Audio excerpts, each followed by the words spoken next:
Today we're going to do some live Legends League attacks with my favorite army, Warden Charge Rocket Balloon. This army is awesome, extremely effective, and it's why I've reset inside the top 500. Here is the army composition for Warden Charge Rocket Balloons. All of the attacks you're going to see today are on this account, which is my free-to-play account, so my hero equipment is no higher than 23. It's so hard to get starry or if you are free to play. Now, we've got these magic snacks as well, so obviously I may as well use them. I got no other reason not to. I'm going to use this training treat, but it doesn't actually boost your heroes from what I've heard, which is really annoying, so I'm gonna have to use a training potion anyway. Kind of a waste, isn't it? If it's not gonna do your heroes, it's essentially just for farming. So with this attack strategy, we are always figuring out what we want to fireball first, and the core of the base is where we want the fireball, so I want to target this builder hut. And then on the bottom side here, there is pretty good flame flinger value. There is the mortar there, but that's really easy to deal with this attack strategy. So I'm gonna start the flame flinger here. The Warden there, sorry. We'll use a minion to funnel the top side. I'm just going to go scouting for Teslas. And we'll take down that mortar pretty easily. Cocoa Balloon for the Warden. We have found a Tesla, but that's okay. And I reckon we can Baby Dragon all of that. Headhunter to help out with the Warden. Doesn't need to do too much to the Queen, just slow her down a little. And look, the funnel's really setting shape here because the Warden can path himself a little bit weird, so you do have to always be wary of that with this attack strategy. We can put our last Cocoa Balloon down. Look at the funnel the Baby Dragon has set. I'll even put an Archer, angle it to be inside the Rage gem. I'll put an Archer down just to help out with that. And look at this, we are away, and it should be pretty easy to get the Warden to go for the Builder Hut here. Even if he goes up to the Wizard Tower next, he should go to the Builder Hut afterwards. If I think he's going to go up for the Mortar, I'll be ready for it. But no. Alright. Now, my level 23 Fireball does not quite finish off the Eagle Artillery, so it is a bit annoying. Oh, it didn't even go for the Builder Hut. It went for the Multi-Arch Tower. That's fine, though. And we are killing it right now. I'm going to put down another Rocket Balloon there. I'm looking for Teslas, and look, we found one. The Warden is going to finish off the Eagle Artillery, and this is exactly where you want to be with this attack strategy. I believe I'm going to activate the Poison Tower as well, which is fine because there's not much damage whilst the Warden's dealing with the Town Hall. We'll use a Rocket Balloon to help out that. We'll put a Rage on the Warden as well. And now the only tough side of this attack strategy is finishing off the core of the base. Now, I'm starting my heroes a little late here. It's probably because I've been commentating. Generally, you don't want to start your heroes later than 1 minute 30. Even though it is possible to still 3-star, it's just makes it quite difficult. So you want to use your King and Queen, particularly to get rid of defensive heroes and as much value as you want. And then the Royal Champion's goal is to clear out the core of the base, because that's the hardest part of the base to clear out for Rocket Balloons, because Rocket Balloons, they only get that speed buff for a little bit. So I'm waiting till there's a clear path to the core. Look at that, we get the RC to path in there. We'll pop her ability, and now she's going to use that Rocket Spear to just clear the core out so easily. I pop my Queen ability, look at this, and the Royal Champion's going to finish off the Monolith as well. The buff to the Rocket Spear was so strong. It is such a good buff. You can clear out so much of the base now really easily. We're going to be swagging a whole bunch of spells here. Get it done quite easily there, all thanks to both the Fireball, the Flinger, but the Rocket Spear too. Now we move on to a common compact diamond base, and there's two options here for the Fireball. You can either get rid of the ground bow or the scatter that you see here. Then I like to flame flinger along the bottom side. Yes, there is a ground bow there, but your Warden is nearby to tank it all. So, gonna get that down. Just check, because some of the time there are Teslas or giant bombs here. You do need to be careful of that all. As soon as this goes down... Oh, I do not like where the Flame Flinger's going here. The Flame Flinger, the Warden. Need to get rid of that DE drill. Alright, as soon as he goes for the scatter here... Now, we don't get the Monolith. That's why I generally prefer to go for the Expo. But this is still fine. If my Warden could shoot the defensive Queen, beautiful. And look at how nice this is, because they kind of work in tandem. Now, most of the time when the Flame Flinger and your Warden work in tandem, it's a bad thing, because the Warden's taking targets off the Flame Flinger, but also if the Flame Flinger opens, the Yetis will pull the Warden away. So you do need to be careful of that. If you're going to put them together, you have to protect the Flame Flinger at all costs, otherwise your Warden's not going to get any value. But when the Warden's tanking the crucial defenses, and the Flame Flinger's still getting value right next to it, this is ideal.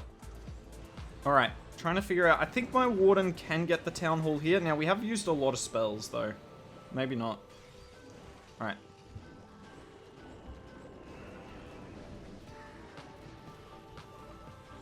Oh, Royal Champion.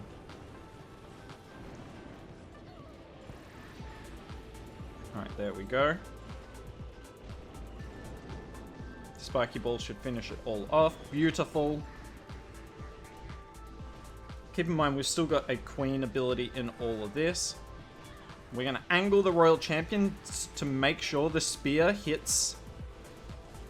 I'm actually going to invis to keep the Fox alive. It's definitely worth it. The Queen ability went off whilst I wasn't looking. That was not meant to happen, but that's okay. That's why you've got auto ability, right? And that's a 3-star. Yet again, I'm trying to keep this super simple for you guys, but this base is super common. This is definitely the best crack to get it down. That Fireball is insane. And yeah, the Warden and the Flame Flinger is an unstoppable team. And look at that. We're tripling it with plenty of time to go. Plenty of spells left. 3 stars all day long. Say, look, this is annoying. I'm even boosting on my king, but still 6 minutes I have to wait for him, despite the fact that I've got the instant train and the clan castle cake. They're useful magic snacks, but how useful are they? Now we've got a very unusual double Rage Tower base. Now, double Rage Towers are definitely the worst type of base for this army, because there's so much damage on the base to take your troops down. Particularly the Warden, who is quite fragile. I don't really know how I want to hit this. If I could get to the scatters, that's obviously a really nice fireball, but that's a big if. I'm just gonna go for Flame Flinger value. Oh, jeez. Nearly got me. So what do I mean by go for Flame Flinger value? So you see the Warden here is going to tank that ground bow and get rid of the multi-mortar. And as long as I funnel,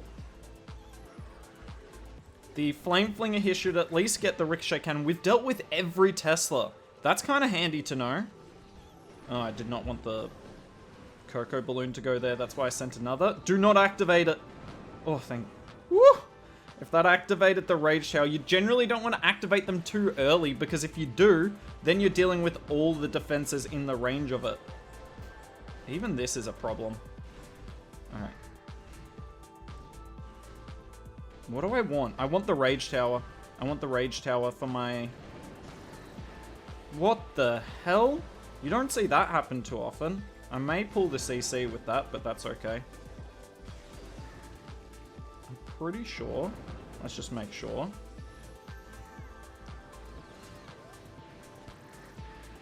Oh, that's why I hate builder huts.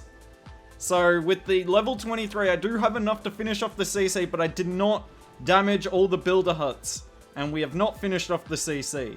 That is a problem. That is a big problem. And even worse, these are not going to go... The Yetis are not going to be that handy here, because they're missing everything. This is very possibly a fail. I got to go King and Queen for the Town Hall here. Thankfully, the Wizard Tower cleaned that up. I really need these Yetis to do, you know, anything. Alright, the King gets good value. Most importantly, the Warden stayed up. I would love to activate... activate the Rage Tower. Oh my lord. They better get rid of the Town Hall. Okay, good. Wait, how is the Warden gone down, bro? There was no damage on you. Little wuss. Alright, this is a problem now.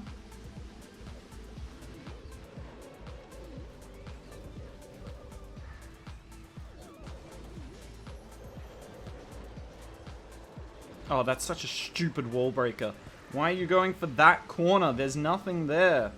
And this is a fail. So yet again, showing the problem of Rage Tower bases. It is the toughest base style for this army, particularly bases where it's really tough to get the Town Hall in the center. So I'm going to put this fail in the replay to show you it is possible to fail. Stupid builders kept the CC alive, but the biggest problem there is yet again, when you use the Flame Flinger alongside the Warden, it's really good when it works, but me invising the buildings for the Fireball did mean the Flame Flinger moved closer to the Expo, and it ultimately pulled my Warden away from all the value he needed to get. Do you know what I love about these magic snacks? The training treat's meant to last 20 minutes, but I've still got it and I've been recording for 36 minutes. Awesome, right? This will be the final attack of the video, and this is the style of base you need to watch out for. This is the toughest style of base, anti-2 with the Town Hall in the very center, because generally you're not going to use your Fireball in the very center of the base. For instance, I'm going to go for the Wizard Tower here you see near the CC to get the multi, CC, and Monolith.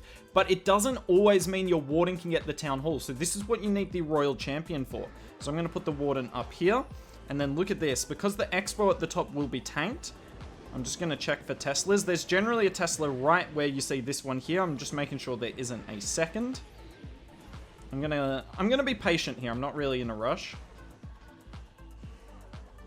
I do, however, need to get rid of that building just to make sure the Warden doesn't do anything crazy, although I should have used the Wizard there and the Baby Dragon on the Blacksmith here. This could get a little interesting. But as I was saying, getting the Town Hall down on this style of base is difficult because your King and Queen don't have enough support to get to the core of the base just by themselves. You've only got 3 wall breakers, and King and Queen to get to the core is a lot. The Rocket Balloons can't, so you kind of need your Royal Champion too. And that's why having the Royal Champion, particularly the Rocket Spear upgraded in this attack strategy, is very handy. Alright, I'm going to pop the Warden ability there. Just don't want to pull the CC at all, and look at that, beautiful. Now, there often is a lot of SAMs in this compartment, as in the Seeking Air Mines, so we're going to go looking with multiple balloons here. Hopefully the second one cuts across to the Wizard Tower, that's what I kind of want. Yeah, look at that. Look at that, and this should pull another one at least. That Flame Flinger on the top side's doing so well. Yep, it definitely did.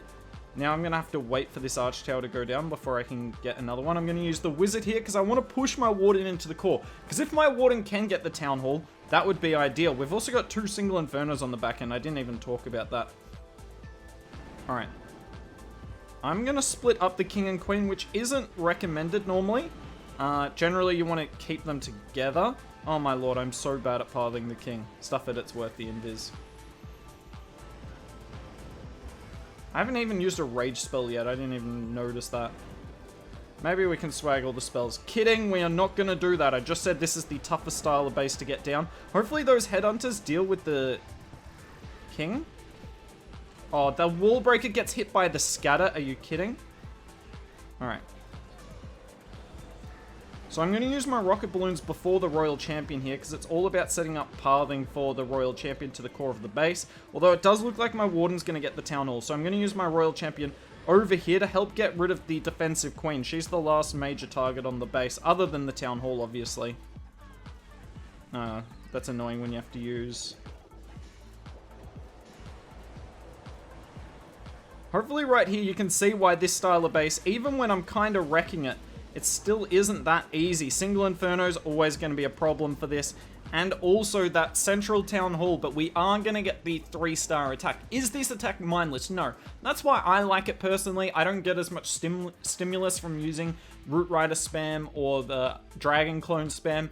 So if you're looking for something a bit more than that, this is a great strategy. It's not too difficult. It's the right amount of difficulty. And if you know what you're doing with it, you're going to get plenty of 3-star attacks. If you want to see another Fireball attack strategy, we'll link it on the left. TK yesterday showed the Super Witch Fireball attack strategy, which is the strongest in the game. And if you are wondering what are the 5 strongest attacks in the game, we will also link that on the left. We did the top 5 Town Hall 16 attack strategies after the balance changes, and you'll definitely find an army there that you'll enjoy.